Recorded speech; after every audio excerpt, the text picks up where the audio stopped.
हरियाणा के कैबिनेट मंत्री अनिल विज ने दिल्ली के पूर्व मुख्यमंत्री अरविंद केजरीवाल को लेकर पंजाब में भी आप सरकार का सुपड़ा साफ होने का व्यंग्य कसा। वहीं विज ने विधानसभा में कांग्रेस नेता भूपेंद्र सिंह हुड्डा और उनके बीच हुई तीखी नोक-झोंक को लेकर भी हुड्डा को आड़े हाथों लिया। आपको बता दें कि दिल्ली के पूर्व मुख्यमंत्री अरविंद केजरीवाल इन दिनों पंजाब में होने वाले उपचुनाव को लेकर पंजाब में लगातार अपनी आप सरकार का बखान कर रहे हैं। उन पर व्यंग्य कसते हुए विज ने कहा कि जहां जहां पैर पड़े संतन के वहीं वहीं बंटा धार।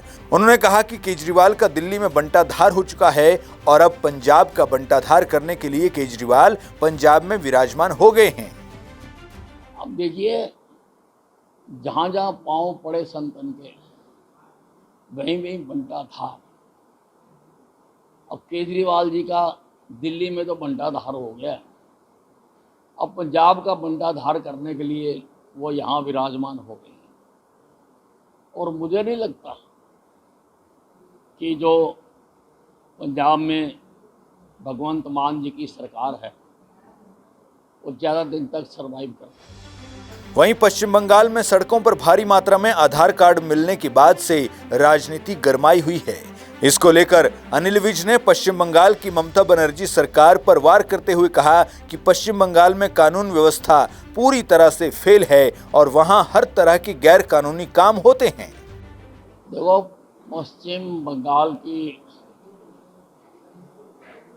जो ममता बनर्जी की सरकार है उसमें कानून व्यवस्था पूरी तरह से फेल है। हर तरह के गैर कानूनी काम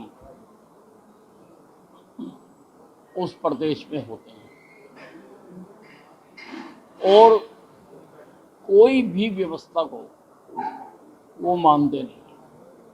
इसलिए पश्चिम बंगाल में वहाँ पर बाहर से इलीगल तरीके से बॉर्डर क्रॉस करके आने वाले लोगों का भी बहुत बड़ा संख्या रहती है। हर तरह की इलीगैलिटीज पश्चिम बंगाल में हो रही है।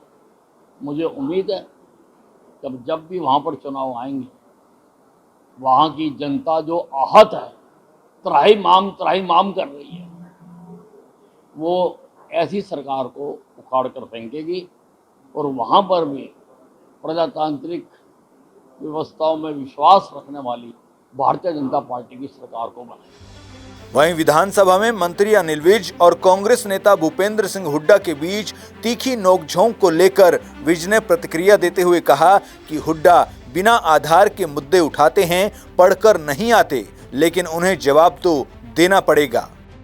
वो बिना आधार के अगर मुद्दे उठाएंगे, पढ़ के नहीं आएंगे, तो उनको जवाब तो देना ही पड़ेगा। अब हुड्डा साहब जो हैं वो डेमोक्रेसी की प्रथाओं में विश्वास नहीं रखते हैं। जब हम विपक्ष में थे तो तब भी किसी को बोलने नहीं देते थे। जब वो मुख्यमंत्री हुआ करते थे, बार बार सदस्यों को उठा के बाहर फिकवाया जाता था और अब भी वो कहते हैं कि मैं बोलने नहीं दूंगा। ये तानाशाही प्रवृत्ति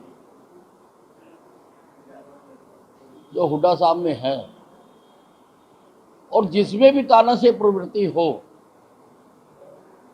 उसके प्रजातंत्र के मंदिर विधानसभा में क्या काम। विधानसभा तो प्रजातंत्र का मंदिर है।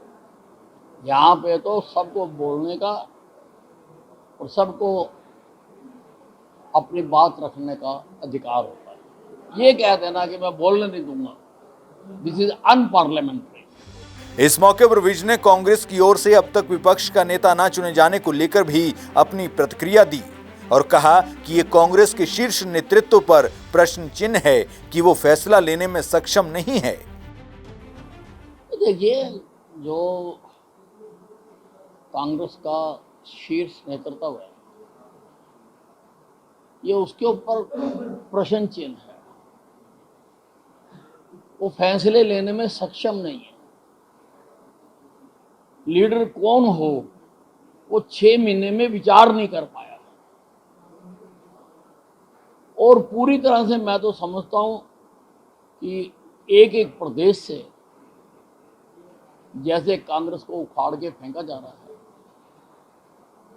उससे हताश होकर इनकी फैसले लेने की जो क्षमता है वो छिन भिन्न हो गई। इस कारण से वो अभी तक फैसला नहीं ले पा रहे और पर्याप्त संख्या होने के बावजूद भी सदन को विपक्ष का नेता नहीं मिला। बहरहाल विज मीडिया के सामने आए तो उन्होंने हर एक मुद्दे पर बेबाकी से अपनी राय रखी। ऐसे में देखना होगा कि विपक्ष इस मुद्दे पर अब क्या जवाब देता है।